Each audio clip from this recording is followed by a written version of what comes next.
Bonjour à tous, dernier tuto donc sur ce chapitre. Il nous manquait une dernière petite partie qui correspond d'ailleurs, si je ne me trompe pas, à la dernière page, enfin à peu près aussi, c'est ça, la dernière page. Voilà, donc je vous rappelle qu'en fait on venait pardon, de découvrir un certain, j'allais dire, oui c'est ça, un certain nombre de mots en fait, hein, un certain nombre de termes, de vocabulaire inhérents justement aux graphes et plus particulièrement aux chaînes dans un graphe. Donc justement, on avait vu ce que c'est une chaîne fermée, la longueur d'une chaîne, un cycle, un graphe qui peut être connexe ou pas connexe, enfin, etc. Voilà, ça tournait autour de ça. Et on avait vu aussi le lien qu'il peut y avoir entre les graphes et les matrices. Et justement, on avait aussi défini les matrices d'adjacence un petit peu plus tôt. Voilà, et après à partir de là, on avait réfléchi justement, on avait commencé à réfléchir sur les chaînes. Et donc là aujourd'hui, justement, dans ce tuto-là, on va voir pourquoi finalement on avait commencé à parler de chaînes. C'était pas forcément clair hein, dans le tuto précédent, c'est-à-dire que bon, ok, on avait fait le lien avec les matrices, et moi je vous avais orienté là-dessus en commençant à vous parler de chaînes, mais sans vraiment vous dire finalement, bon, qu'est-ce que ça faisait là avec les matrices. Donc en gros aujourd'hui la boucle va se boucler, c'est-à-dire que, enfin à peu près, vous allez commencer à comprendre en tout cas quel peut être le lien justement entre cette matrice d'adjacence et les chaînes dans un graphe. Donc en fait là où on en était, c'était là au retour exemple 2. Alors l'exemple 2, je vous le remets, c'était celui justement où on avait parlé de chaîne. Vous aviez un graphe G1, un graphe G2, un qui était orienté, un qui ne l'était pas. Et là-dessus, après, on avait réfléchi justement aux chaînes menant d'un sommet à un autre, de longueur temps, etc. Et donc là, retour exemple 2, en fait, on récupère le graphe G1. Donc là, justement, je voulais retracer pour qu'on l'ait bien sous le nez. Et donc, on vous demande les chemins, alors chemin ou chaîne, hein, on a bien compris que c'est la même chose, de longueur 3. Donc, je rappelle ce que ça veut dire. Ça veut dire que ce chemin ou cette chaîne est composé de 3 arêtes. Menant de 1 à 4, des sommets 1 à 4, hein, bien sûr, puis de 2 à 4, puis de 3 à 4, puis de 4 à 4. Voilà, donc en gros, de 1 à 4, on va faire déjà. Donc de 1 à 4, du sommet 1 au sommet 4. Combien j'ai de chaînes, enfin listées carrément, bon, c'est même plus que combien, c'est carrément toutes les données. Donc comment je peux passer du sommet 1 au sommet 4 en passant par 3 arêtes? C'est ça qu'on vous demande, puisqu'on veut que la chaîne soit de longueur 3. Donc mon sommet 1, il est là, mon sommet 4, il est là. Alors, je ne vais pas commencer à mettre des couleurs partout parce que sinon ça va être vite illisible, hein. Normalement, vous voyez le curseur, donc je vais passer le curseur. Donc, de 1 à 4, soit je peux faire 1, 3, 4, mais il n'y a que 2 arêtes, donc ça ne va pas. Par contre, 1, 2, 3, 4, ça fonctionne. Donc, j'ai 1, bon, oui, allez, mettons des couleurs. 1, 2, 3, 4. Je ne vais pas les entourer à chaque fois, hein. Enfin, on a compris, on parle des sommets. Est-ce que je peux faire autre chose de longueur 3? Ah oui, d'ailleurs, j'espère que tout le monde a suivi. Un longueur 3, en effet, vous voyez, j'ai 3 tirés, ça veut dire que j'ai 3 arêtes. Donc c'est bien de longueur 3.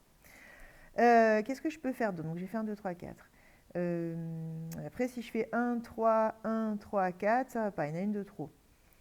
Je crois qu'on a fait le tour des possibilités. Je suis en train de chercher juste s'il y en a d'autres. On pourra vérifier après, hein, justement, je vais vous expliquer pourquoi, comment en fait plutôt. On pourra vérifier si on a le nombre qu'il faut. Normalement, on n'a pas autre chose. Ensuite, de 2 à 4.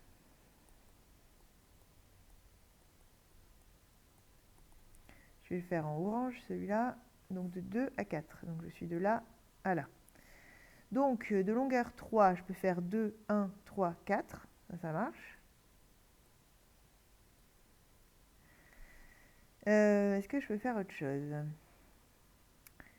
Ça, je peux pas. Parce que, en fait, si je fais 2, 3, après, c'est plus possible parce que soit je vais vers 1, mais du coup, si je reviens et que je vais vers 4, j'ai 4 arêtes. Soit je vais vers 4 directement et du coup, j'en ai pas assez. Donc, non, là aussi, il n'y a que ça, hein. Je cherche pour être sûr de ne pas passer à côté d'une possibilité, mais a priori, il n'y a que ça. Ensuite, de 3 à 4. Donc là, on va le faire en violet, pourquoi pas. Donc de 3 à 4. Alors, là, je peux faire 3, 1, 3, 4. Ça marche. peux faire 3, 2, 3, 4.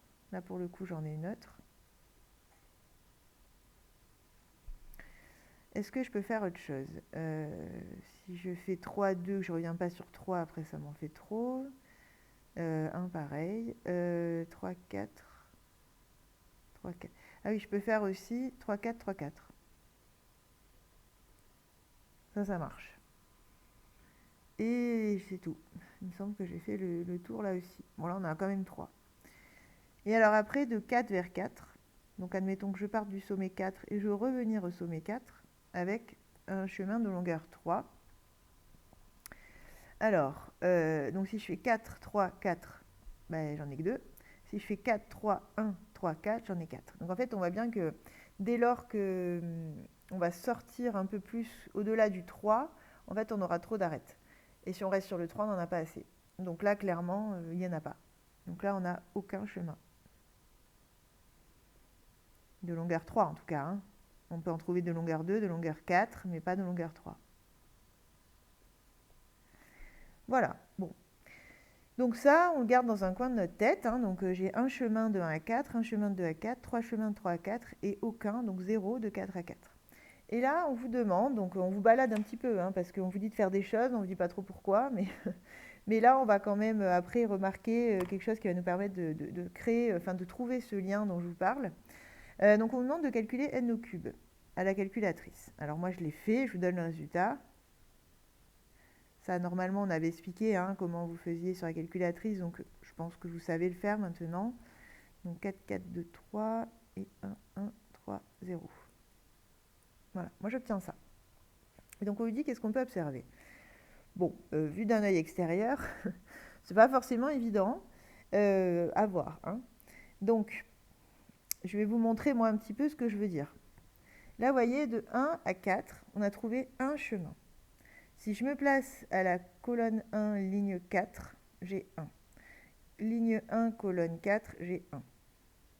Bon, c'est peut-être un hasard, hein, parce que 1, ça se rencontre assez souvent dans les matrices. Alors, continuons. De 2 à 4, je me place colonne 2, ligne 4, j'ai 1. Ligne 2, colonne 4, j'ai 1. Encore une fois, pareil que le nombre de chemins. Là, j'en avais 1 et là, j'en avais 1. Bon, je continue. On va voir si ça marche partout. De 3 à 4, donc colonne 3, ligne 4. 3. Ah, j'ai trouvé 3 chemins, moi, justement. Ensuite, ligne 3, colonne 4. Et on a encore 3.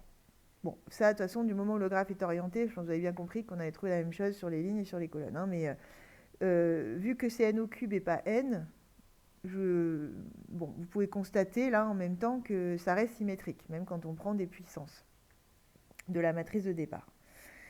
Très bien, donc que peut-on remarquer? Ah oui, pardon, j'ai pas fait le dernier. De 4 à 4, si je le fais en jaune par exemple, et bien ligne 4, colonne 4, 0. Et comme par hasard, j'en ai trouvé 0. Voilà.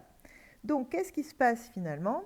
Eh bien, dans ma matrice, je trouve exactement le nombre de chemins de longueur 3 qui va relier tel et tel sommet en fonction de la ligne et la colonne sur laquelle je me trouve.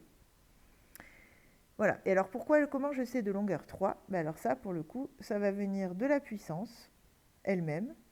Quelle couleur je peux prendre que je n'ai pas déjà? Du vert, par exemple. Voilà. Vous voyez, la puissance, c'est la puissance 3.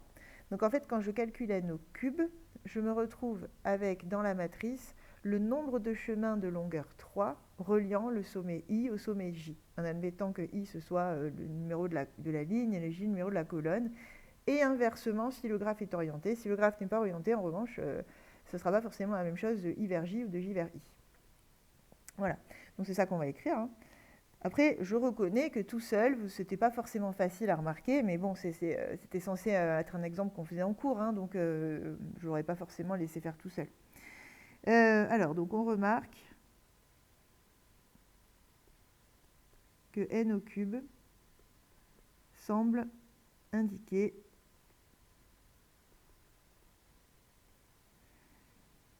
à la... Enfin, oui, c'est ça. À la ligne I colonne J, on va dire. À la ligne I et colonne J. le nombre de chemins de longueur 3 menant de I à J.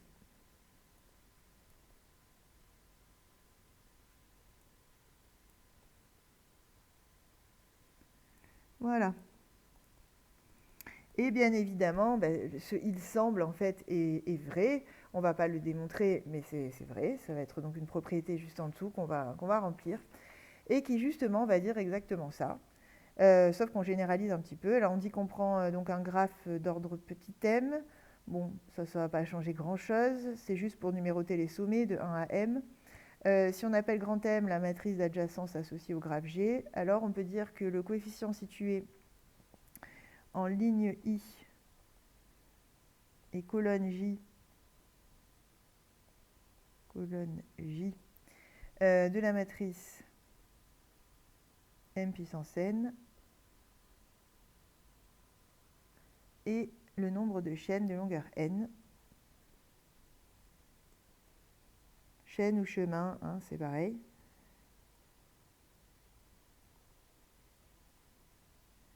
Le nombre de chaînes de longueur n, donc attention, c'est bien le n. Là, quand j'ai puissance n, j'ai longueur n.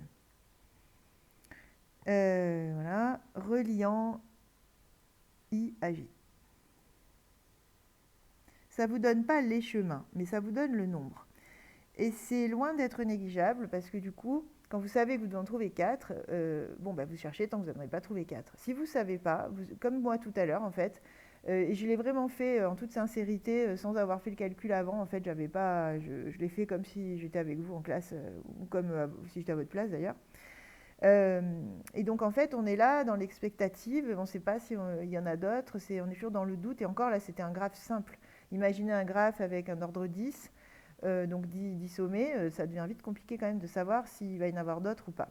Et donc là, cette propriété, elle est quand même cruciale, elle est centrale, puisque justement, grâce à ça, on va savoir combien on en cherche. Alors si on en cherche 12, bon, ok, c'est laborieux d'en trouver 12, mais au moins, on sait qu'on doit continuer à chercher. Voilà, donc ça, vraiment, à se souvenir, hein, à bien mémoriser, parce que c'est quelque chose qui va servir assez souvent dans les exercices. Et qui sert assez souvent dans la théorie des graphes, parce que, encore une fois, là, vous ne voyez qu'une initiation, ça vous donne qu'un petit début. Mais en fait, ce sont des choses qui sont très importantes, cela qu'on est en train de faire, parce que notamment, par exemple, si je prends un système GPS qui veut relier telle ville à telle ville en passant par telle rue, telle rue, telle rue, en fait, tout ça, c'est un méga graphe, hein, l'idée, c'est ça, en fonction du sens de circulation, etc., si jamais c'est en voiture. Et donc, en fait, vous avez un gros graphe comme ça. La personne demande d'aller d'un point 1 à un point 2. Et donc, le GPS va évaluer tous les chemins possibles. Et pour avoir tous les chemins possibles, justement, il va passer par des résultats comme celui-là.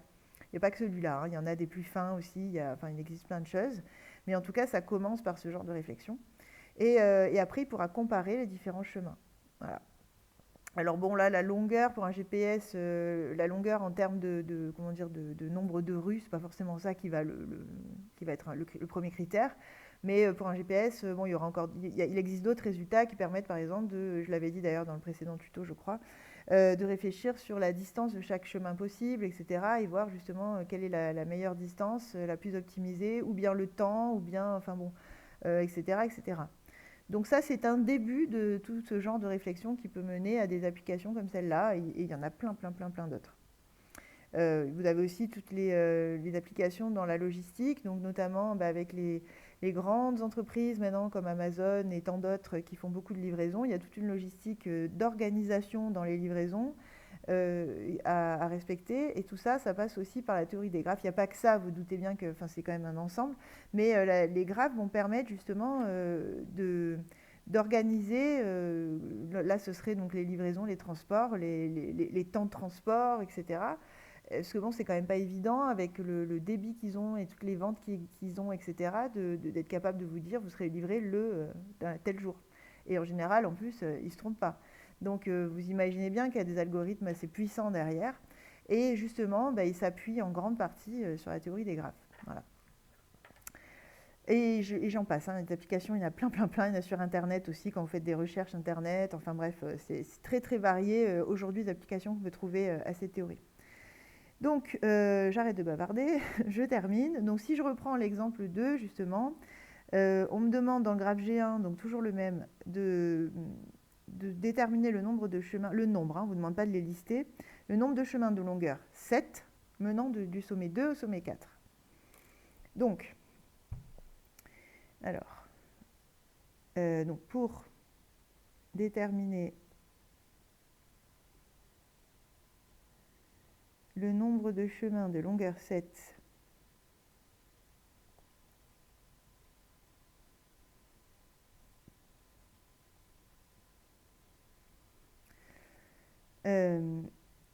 il nous faut calculer, donc il nous faut la matrice d'adjacence à la puissance 7, parce que là ce qui nous intéresse c'est la longueur 7. Donc ici ce sera n puissance 7. Alors on va le faire à la calculatrice, je vais le faire tout de suite. Alors donc matrice puissance 7, et donc on obtient 60, vous voyez pourquoi on ne vous demande pas de les lister, hein. 61, 76, 31, 76, 60, 61. Elle va être encore symétrique, hein, mais c'est normal. Puisque c'est logique, justement, votre graphe il n'était pas orienté au départ, donc il n'y a pas de raison que le nombre de chemins qui permettent d'aller du sommet 2 au sommet 4 ne soit pas le même que ceux qui vont du sommet 4 au sommet 2, puisqu'il n'y a pas d'orientation des arêtes. Donc c'est logique d'avoir une matrice symétrique au départ et encore après, quand on va prendre les puissances, puisque sinon il y aurait un souci dans la théorie en tout cas. Voilà, si on est cohérent, ça reste logique. Donc j'obtiens ça. Alors maintenant on me demande donc le nombre de chemins menant de 2 à 4. Donc je me place ligne 2, colonne 4, 31. Et comme il est non orienté, évidemment on aura pareil, ligne 4 et colonne 2. On lit donc que le nombre de chemins de longueur 7, hein, toujours, reliant le sommet 2 au sommet 4 et 31. Voilà, donc là, si on voulait demander, il faudrait s'amuser à chercher 31 chemins quand même de longueur 7, ce qui est loin d'être évident. Donc ça aussi, après, il y a des algorithmes, hein, que qu'on ne verra pas là, mais qui existent et qui permettent de faire cette liste. Parce que bon, à la main, 31, ça devient quand même laborieux. Ensuite, alors on vous demande la même chose pour le graphe 2. Alors le graphe 2, je vais aller récupérer, parce qu'en fait c'est exactement la même idée, sauf qu'il est orienté celui-là. Je vais aller récupérer sa matrice d'adjacence. Alors 0, 1, 1, 0, 1, 0, 1, 0. J'aurais dû l'écrire à l'avance. Alors 0, 1, 1, 0. Attendez, je l'ai sur papier à côté, ce sera plus simple. 1, 0, 1, 0. Ensuite, on avait 0, 0, 1, 1 et 0, 0, 0, 0. Donc ça, c'est la matrice d'adjacence de G2.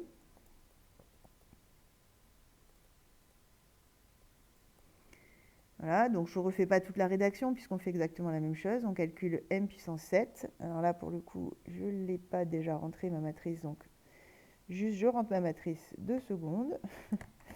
Donc alors 0, 1, 1, 0, 1, 0, 1, 0, 0, 0, 1, 1, 0, 0, 0, 0. Ok, donc maintenant je calcule la puissance 7 et j'obtiens. Alors celle-là, vous allez voir, on obtient des nombres beaucoup plus petits. Mais en même temps, rappelez-vous du graphe qu'on avait, hein, il y avait beaucoup moins de possibilités, hein. Déjà, de par l'orientation des arêtes, parce que comme il y a des sens qui ne sont pas possibles, forcément, ça enlève pas mal de possibilités. Et en plus, il me semble qu'on avait un sommet, attendez, je vais le remettre. Voilà, on avait un sommet là tout seul, le 4, qui était presque inaccessible. Enfin, on était obligé de passer par le 3 pour arriver au 4. Donc forcément, ça limite pas mal les déplacements. Donc, même de longueur 7, on n'en a pas tant que ça, hein. Il y a même certains sommets qu'on ne peut pas atteindre, enfin certains couples de sommets qui ne peuvent pas s'atteindre l'un l'autre. Voilà, donc là, on en déduit, alors je vais faire en orange, reliant 2 à 4. Alors prenez bien, surtout quand il est orienté, faites attention, Quand on vous dit de 2 vers 4, c'est la ligne en premier, la colonne en deuxième, comme d'habitude, hein. Donc sommet 2, sommet 4, et donc on en a 6.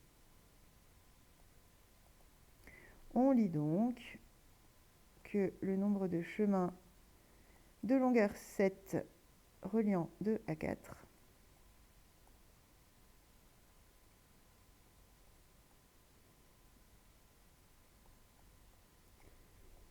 et 6.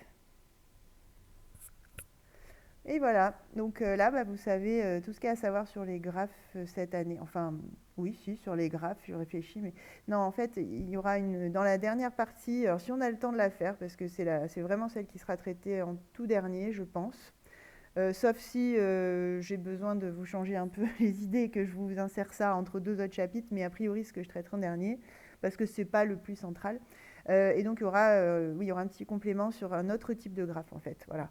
Mais sur ces graphes-là, disons, orientés, non orientés, sans particularité autre, bon, le programme de Math Expert, en tout cas, s'arrête là. Après, il y a quand même pas mal d'applications, hein, vous allez le voir dans les exercices. On n'a pas fini pour autant, mais on n'en est pas très loin. Il manque quelques exercices qui étaient un peu plus type bac, quand il y avait encore la spécialité, donc ça s'appelait spécialité à l'époque, enfin l'année dernière. Maths au bac, voilà, c'était encore une épreuve de bac. Et ça vous permet de voir un petit peu justement ce qu'on peut demander là-dessus. Voilà, donc voilà pour cette fin de chapitre. Bon courage donc pour les petits exercices qui restent à faire. Bon, a priori, c'est pas infaisable, c'est des chapitres bon, qui sont plutôt agréables à travailler, je pense. Mais tout de même, voilà.